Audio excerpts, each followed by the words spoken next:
오늘 하나님께서 우리에게 주신 말씀은 사무엘상 25장 36절부터 44절입니다.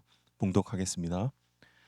아비가일이 나발에게로 돌아오니 그가 왕의 잔치와 같은 잔치를 그의 집 앞 집에 배설하고 크게 취하여 마음에 기뻐하므로 아비가일이 밝는 아침까지는 아무 말도 하지 아니하다가 아침에 나발이 포도주에서 깬 후에 그의 아내가 그에게 이 일을 말하매 그가 낙담하여 몸이 돌과 같이 되었더니 한 열흘 후에 여호와께서 나발을 치심에 그가 죽으니라. 나발이 죽었다 함을 다윗이 듣고 이르되 나발에게 당한 나의 모욕을 갚아주사 종으로 악한 일을 하지 않게 하신 여호와를 찬송할지니라. 여호와께서 나발의 악행을 그의 머리에 돌리셨도다 하니라. 다윗이 아비가일을 자기 아내로 삼으려고 사람을 보내어 그에게 말하게 하매 다윗의 전령들이 갈멜에 가서 아비가일에게 이르러 그에게 말하여 이르되 다윗이 당신을 아내로 삼고자 하여 우리를 당신께 보내더이다 하니 아비가일이 일어나 몸을 굽혀 얼굴을 땅에 대고 이르되 내 주의 여종은 내 주의 전령들의 발 씻길 종이니이다 하고 아비가일이 급히 일어나서 나귀를 타고 그를 뒤따르는 처녀 다섯과 함께 다윗의 전령들을 따라가서 다윗의 아내가 되니라. 다윗이 또 이스라엘 아히노암을 아내로 맞았더니 그들 두 사람이 그의 아내가 되니라. 사울이 그의 딸 다윗의 아내 미가를 갈림에 사는 라이스의 아들 발디에게 주었더라. 아멘.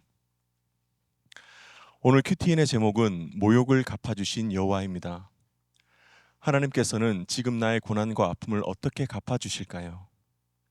첫째로 하나님께서 치십니다. 36절입니다.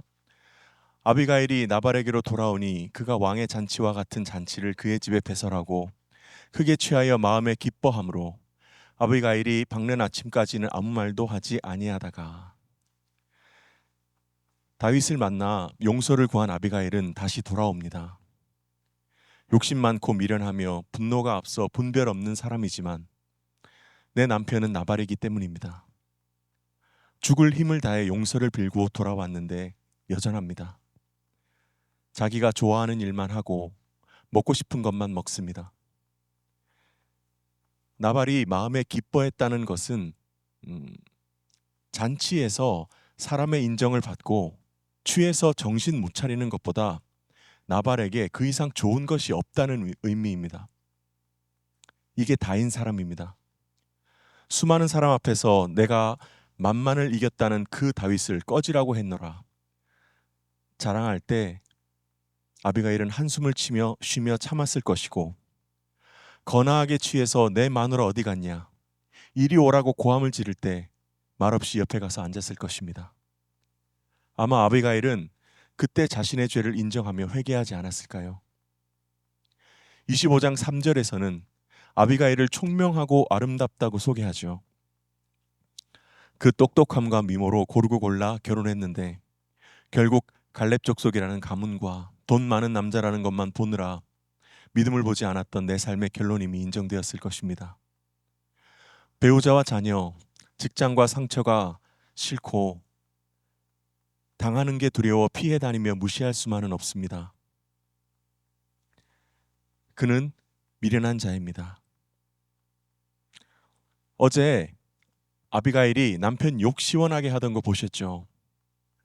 아둘람 공동체에 가서 남편 욕, 자식 욕, 직장 욕 실컷 하십시오.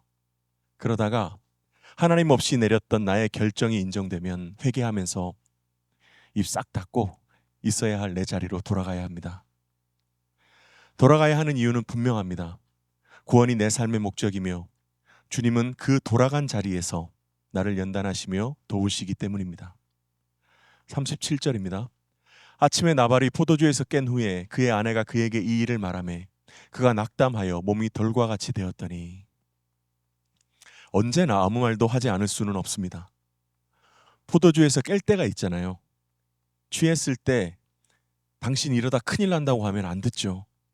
하지만 술이 깨서 머리와 속이 아프고 이러다 몸 다 망가지겠구나. 그런 생각을 할 때 그러다 싶을 때가 있잖아요. 분명히 곧 다시 술과 잔치를 찾을 테지만 아비가일은 그 짧은 순간을 놓치지 않습니다. 구원은 십자가이며 십자가는 타이밍입니다. 저는 처음에 나오는 37절 처음에 나오는 이 아침의 단어가 참 오래 묵상이 되었습니다. 술에서 깨기를 기다리며 할 말을 정리하고 기다리는 아비가일을 생각해 보세요. 해야 할 말을 전하기 위해 고주망태가 되어 뻗어 있는 배우자의 옆을 지키고 있습니다. 아침이 언제인지 분명하지 않죠. 허나 밤새 그가 깨기만을 기다렸을 것입니다. 그렇게 쓰린 속을 붙잡고 일어난 남편에게 아비가일은 무슨 말을 했을까요? 밤새 안녕히 주무셨니? 너 까불다 오늘 죽을 뻔했다. 나 아니었으면 우리 집 망했다. 이것이 다였을까요? 아닐 것입니다. 다윗의 뒤에 있는 하나님을 보지 못하는 남편, 그래서 여전히 세상 사울 편에 붙어 떨어질 줄 모르는 배우자를 진심으로 걱정했다고 생각합니다. 우리에게도 이 아침이 올 때가 있죠. 사랑하는 내 가족이 곧 다시 세상 명예와 욕심, 중독과 좌절에 빠지겠지만 망하고 일어서 잠시 멈추어질 때가 있죠. 아침에 눈을 뜬 그의 옆에는 먼저 회개한 내가 있어야 합니다. 그리고 지겹다, 그만하라 소리를 듣더라도 이제는 하나님의 편에 서야 함을 전해야 합니다. 나발은 끝끝내 하나님을 알지 못합니다. 사람의 공격이 두려워 떨다가 낙담하고 돌같이 굳어버립니다. 그리고 38절에는 그가 이후 살았던 시간이 나오는데요. 한 열흘입니다. 언제나 시간이 있을 것 같지만 아닙니다. 죄악으로 살아가는 사람을 주님은 그분의 방법으로 다루십니다. 끝내 회개하지 않고 두려워하기만 했던 나발의 죽음을 묵상하면서 하나님의 때를 우리가 정할 수 없다는 것, 그것을 다시금 깨닫게 됩니다. 자기 죄를 보는 우리들은 오늘 본문을 핍박을 받아도 잘 참으면 결국 하나님이 치신다. 이 묵상에서 그치지 말았으면 좋겠습니다. 은근히 하나님이 결국 저 화상을 처리하시길 기대하며 하나님 없는 그 인생에 대한 안타까움이 전혀 없는 내 죄가 깨달아지기를 소원합니다. 잘못은 다루시더라도 그 끝은 구원이기를 간절히 소망하며 포기하지 않고 아침을 기다려 하나님의 뜻을 전하는 저와 여러분이 되기를 간절히 바라겠습니다. 함께 묵상하며 적용해 보았으면 좋겠습니다. 내 옆에 나발이 있는 것이 내 삶의 결론임이 인정됩니까? 하나님이 나의 나발을 치실지도 모른다는 두려움이 있습니까? 오늘 무엇을 전해야 하겠습니까? 둘째로 우리를 보내주십니다. 우리를 보내주십니다. 39절에서 42절에는 같은 사건에서 전혀 다른 반응을 보이는 두 사람이 등장합니다. 하나님께 묻지 않고의 퍼레이드를 이어가는 다윗과 하나님이 허락하신 다른 삶에 급히 순종하는 아비가일입니다. 39절입니다. 나발이 죽었다 함을 다윗이 듣고 이르되 나발에게 당한 나의 모욕을 갚아주사 종으로 악한 일을 하지 않게 하신 여호와를 찬송할지로다. 여호와께서 나발의 악행을 그의 머리에 돌리셨도다 하니라. 다윗이 아비가일을 자기 아내로 삼으려고 사람을 보내어 그에게 말하게 하매 아멘. 하나님께 묻지 않는 것이 점점 익숙해진 다윗에게는 이제 인과응보만 남았죠. 모든 것을 내 위주로 바라보고 해석하며 당연하게 여깁니다. 감히 하나님의 기름 부음 받은 사람인 나를 대적하고 자신의 호의를 가볍게 여겼다는 이유로 칼을 차고 죽이러 갑니다. 지금 다윗의 태도는 얼마 전 아히멜렉의 일족을 멸절했던 사울과 다를 것이 없죠. 나발이 죽은 이유는 다윗을 무시해서가 아닙니다. 하나님의 뜻을 대적했기 때문입니다. 의지했던 사무엘도 죽고 광야 도피에 지치고 하나님과의 대화도 끊어진 다윗이니 네가 돈 좀 있다고 나를 무시하냐며 칼을 꺼내드는 것이 너무 이해가 됩니다. 하지만 하나님의 택자인 다윗이 살육의 죄를 지을 수는 없습니다. 그래서 하나님께서는 첫 번째 우리인 아비가일을 다윗에게 보내셨습니다. 아비가일이 엎드려 애원했던 것은 다른 것이 아닙니다. 당신은 하나님이 세운 사람이잖아요. 그러한 죄악으로 자신을 더럽히지 마세요. 이것 아닙니까? 이렇게 다윗은 보내주신 사람을 통해 깨닫지 못하는 상황에서도 더 큰 죄를 짓지 않을 수 있었습니다. 그리고 오늘은 아비가일에게 우리가 찾아옵니다. 40절입니다.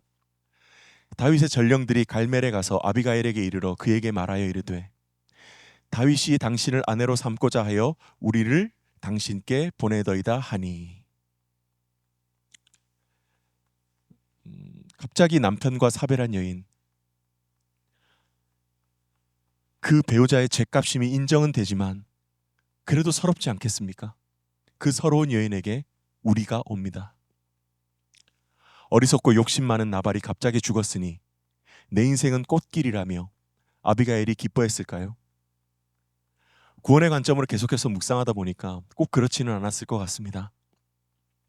나 때문에 수고 많이 한 그 사람이기에 생전에 복음을 더 전하지 못한 나,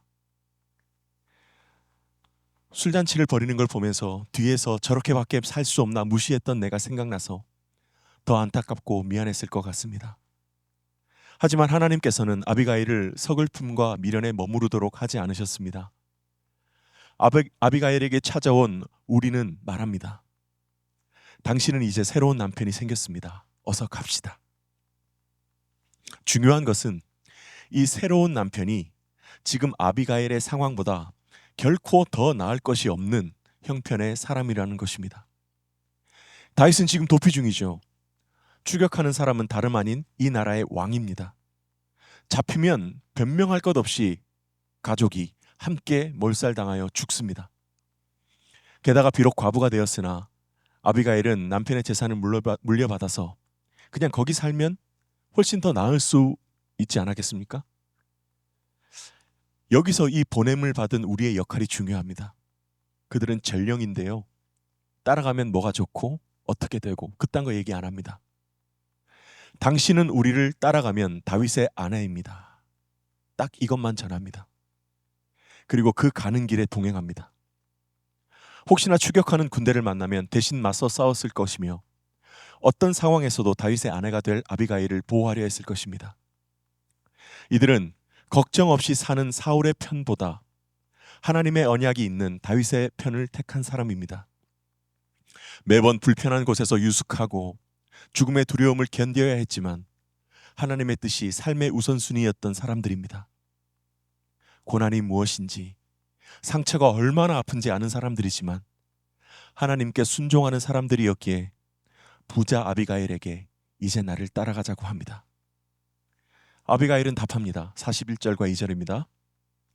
아비가일이 일어나 몸을 굽혀 얼굴을 땅에 대고 이르되 내 주의 여종은 내 주의 전령들의 발 씻길 종이니이다 하고 아비가일이 급히 일어나서 나귀를 타고 그를 뒤따르는 처녀 5과 함께 다윗의 전령들을 따라가서 다윗의 아내가 되니라. 본문을 묵상하면서 우리들 공동체가 참 많이 생각났습니다. 상처와 아픔을 겪고 있지만 하나님의 뜻을 믿는 우리가 자신 있게 손을 내밉니다. 그리고 알려줍니다. 당신은 거기 있을 사람이 아닙니다. 그리고 아비가일은 겸손하게 섬기리라는 고백으로 재산과 안정을 버리고 급히 따라가서 하나님이 명하신 삶을 살아갑니다. 아직 세상에 미련이 많고 원망과 미움에 내 하루를 내어주며 연민과 슬픔에 젖어 살아가느라 너무 지치고 힘드시지 않습니까? 이제 나를 위해 보내주신 우리의 손을 잡았으면 좋겠습니다. 그리고 뒤를 돌아보지 말고 함께 따라 나서시기를 응원합니다. 사명 따라 왔다가 가는 인생이잖아요. 감당할 수 없는 상처가 나를 누르지만 분명 하나님께서 생명 싸개로 나를 싸매시고 사명의 자리로 인도하실 것을 믿습니다. 비록 모욕과 수치와 이해할 수 없는 사건을 겪지만 우리를 보내주심으로 함께 사명의 자리에 세우시는 것이 하나님께서 나의 모욕을 갚아주시는 진정한 방법임을 확신하며 소망합니다. 함께 묵상하며 적용해 보았으면 좋겠습니다.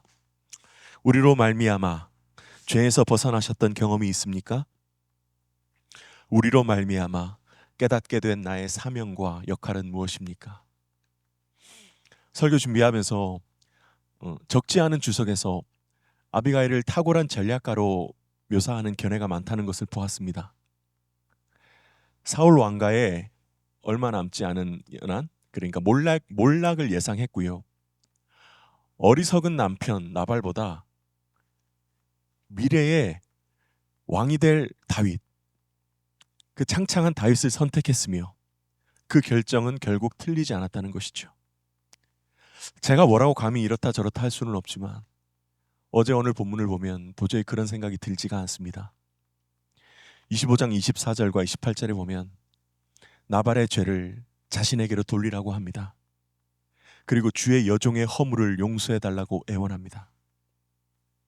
이 표현이 사랑하지 않는 사람에게 가능한 것일까 생각해 보게 됩니다. 왜냐하면 우리를 위해 이 마음으로 하나님께 애원하셨던 한 분 예수 그리스도를 우리가 알기 때문입니다. 저에게 가장 큰 모욕은 신앙의 크기는 자라지 않고 건강은 점점 나빠지는 아내입니다. 그리고 시간이 지나면 좀 나아질 줄 알았는데 심각하게 저와 말을 섞지 않으려 하는 딸입니다. 그리고 한쪽 귀만 들리는 채로 일생을 살아야 하는 아들입니다. 내가 도대체 무엇을 어떻게 해야 하는가? 뭘 더 노력하고 바꿔야 되는가? 아니면 하나님 앞에서 또 어떤 역할을 좀 더 감당해야 하는가? 이렇게 생각을 많이 하는데요. 생각하면 할수록 생색만 올라옵니다. 저는 아내와 다툴 때 화가 나면 내가 이래서 너하고 말을 안 섞는다. 나 이미 충분히 피곤하니까 이제 그만 멈추고 각자 할 일 하자. 달라지는 거 없다. 이 말을 버릇처럼 썼습니다. 쓰고 있습니다. 좀 변한 것 같은데 아닙니다. 처음 전도사로 사역하게 된 교회에서 갓난쟁이 둘을 안고 예배에 참석한 아내 대신 저는 제 아이를 단 한 번도 대신 안아준 적이 없습니다. 그리고 그날 설교 내용을 물어봐서 모르면 화를 폭발하며 타던 차에서 내려버렸습니다. 그때와 저는 달라진 것이 없습니다. 종일 전화통을 붙잡고 있거나 갑자기 나갔다 들어오는 저에게 익숙해진 아내는 이제 저에게 잘 말을 걸지 않고 학령기 아이 키우느라 고생하는 것은 제가 알지만 건드리면 걱정뿐인 아내에게 저도 말을 걸지 않습니다. 이러다가 한 번 싸우면 아내는 온몸을 부들부들 떨면서 내가 왜 사는지 모르겠다고 하고 저는 이것 봐라. 너하고 내가 말을 길게 하면 이렇게 된다고 무시합니다. 그러다가 좀 풀려고 오늘 말씀 들었는지 물어서 제가 생각하거나 제가 느낀 답이 있잖아요. 그 답이 없으면 속된 말로 그냥 제낍니다. 그래, 너는 그냥 그렇게 살아라 합니다. 딸에게는 공부 스트레스 받는 아이들이 모두 다 이런지 묻고 싶습니다. 하지만 이런 대화도 별로 필요 없다 생각하는 것이 점점 익숙해져 가요. 아마 대화를 계속한다면 결국 딸은 자신의 학업이나 진로에 대해 전혀 관심이 없는 아빠라 생각할 것이고 저는 내가 가능한 형편에서 환경에서 너에게 안 해준 것이 무엇이 있는지 받았잖아. 받았으면 감사는 좀 알든지 조금이라도 다정하게 대해줄 줄 알아야 할 것 아닌지를 꺼내며 또 서로 무시하겠죠. 아들은 방치합니다. 게임을 종일 하든지 말든지 학원에 가든지 말든지 저는 솔직히 관심이 없습니다. 제가 했던 몇 가지 부탁, 귀 나빠지는 곳에 가지 말고 적당한 시간에 들어오라는 그 말은 지키기 때문입니다. 저는 앞으로도 그냥 이렇게 살 것 같습니다. 적당히 무시하면서 스트레스 받지 않는 선에서 그냥 나 하던 거 하며 나 건드리지 마라. 니들 위해 충분히 고생하고 있다가 제 주제가로 알고 살아가겠죠. 제가 얼마나 이기적이고 무시가 강한 사람인지 본문을 묵상하고 제 삶을 돌아보며 다시금 깨닫게 됩니다. 이미 뭔가를 해주고 있다고만 생각하면서 말씀이 들어가고 믿음이 자라기 위해 내가 정말 전심으로 무엇을 해야 하는지 고민하며 작은 타이밍이라도 노리지 않는 제 모습이 있습니다. 서로 힘들다는 이유로 대화가 멈춰지고 말씀 나눔이 사라지는 것을 방치하는 것이 목사인 저희 가정의 현실이요 아픔임을 인정합니다. 이를 위해 지금부터라도 제 가정의 고민을 공동체 앞에서 잘 나누겠습니다. 모욕이고 이게 탐탁치 않고 제가 너무 탐탁치 않고 부끄럽기 때문에 저는 우리 가정은 아내는 이렇습니다. 딸은 이렇습니다. 뭐 이런 얘기는 하는데 제 가정 이야기, 전체적인 어떤 가정 이야기들을 나누지 않습니다. 목장에서도 사역 이야기를 하면은 장황하게 떠벌리지만 정작 나누고 들어야 될 이야기 있잖아요. 제 자신의 이야기. 제가 어떤 고민을 하는지, 제가 어떤 한계가 있는지 제 이야기를 잘 나누려고 하지 않았습니다. 교육자들 간에 대화할 때도 가정 외에도 나눌 말들이 많아요. 또 말들이 엄청 많아가지고 말들 듣고 있다 보면 시간 훌쩍 가죠. 제 가정의 이야기는 거의 나누지 않아서 나누지 않으면 들어야 될 말이 없잖아요. 그래서 들어야 할 말을 못 듣습니다. 이제라도 제게 허락하신 우리에게 닫혀져 가고 무심해지는 가정에 대해 나누고 제가 들어야 할 말을 끝까지 잘 듣겠습니다. 그리고 밖으로는 영혼을 섬기는 사역자라고 하면서도 정작 집에서는 입과 마음을 닫아버리는 저의 무심함과 사랑 없음을 깊이 회개하면서 가겠습니다. 대화가 이루어지고 서로의 죄를 깨달으며 갈 수 있는 저의 가정이 되기를, 먼저 그러한 제가 되기를 소망합니다. 혹시 저희 가정과 같이 대화가 끊어지고 소통이 멈추어가는 가정이 있습니까? 그 현실도 그리고 나의 심각함도 알지 못하고 그저 살아가는 대로 지금처럼 살면 되겠지 하고 가정과 구원의 사명에 무심해져 가는 것을 망각하고 있다면 우리 함께 하나님 앞에 더욱더 매달렸으면 좋겠습니다. 타이밍과 그 때를 기다리지 못하는 것이 내 모습임을 인정하고 붙여주신 우리에게 내가 모욕이라고 생각하는 것을 나누지 못하는 것은 없는지 고민하면서 나와 내 가족이 허락해 주신 모든 사람들이 구원을 위해 묶여주신 그 끈을 놓지 않고 하나님 앞에 더욱더 엎드려 하나님의 방법대로 하나님의 뜻대로 내게 주신 사명과 그리고 내게 허락하신 수치와 모욕의 사건들을 하나님 앞에서 실타래를 풀어나가시는 저와 여러분들 그리고 우리의 가정들이 되기를 소망합니다. 기도하겠습니다. 아버지 하나님, 욕심과 자랑에 가득 차 하나님을 무시하는 배우자의 죄를 내 죄라 고백하며 입을 닫고 기다리며 인내하는 아비가일의 길을 우리가 따라갈 수 있기를 간구합니다. 다투고 분열하는 처가를 무시하며 아내와 자녀를 목사인 나의 모욕이라 여겼기에 대화가 끊어지고 말씀과 회개로 나아가려 하지 않는 가정이 제 삶의 결론임을 인정하며 회개합니다. 아버지, 하나님의 언약과 구원의 사명에서 멀어지는 우리 가정을 불쌍히 여겨 주시옵소서. 때를 미루며 회피했던 모습을 버리고 기회마다 말씀으로 나누고 들을 수 있도록 이 연약한 믿음에 함께하여 주시기를 간구합니다. 처가의 남은 구원을 위해 아내와 자녀와 함께 기도하며 약속의 말씀을 듣고 물으며 갈 수 있도록 우리 가정의 주인이 되어 주시옵소서. 하나님, 그동안 내 가정의 문제라고 언젠가는 바뀌리라 믿으며 지금 내가 물으며 들어야 할 말을 나누지 못했음을 회개합니다. 허락해 주신 이 귀한 공동체, 우리 공동체 안에서 솔직하게 나누는 만큼 잘 듣게 해주시옵고 듣고 나누는 가운데 하나님의 지혜와 나의 무지함이 깨달아지는 귀한 은혜를 허락해 주시기를 간구합니다. 오늘도 모욕을 당해 힘들고 지쳐가는 많은 성도님들을 찾아가 주셔서 가정과 직장에서 내 곁에 나발을 두신 목적을 깨닫고 함께 가자고 말해준 우리를 보내주신 것이 나의 모욕을 갚아주시는 하나님의 최고의 방법임을 깨달아 엎드려 회개하며 주신 사명 향해 나아갈 수 있도록 도와주시옵소서.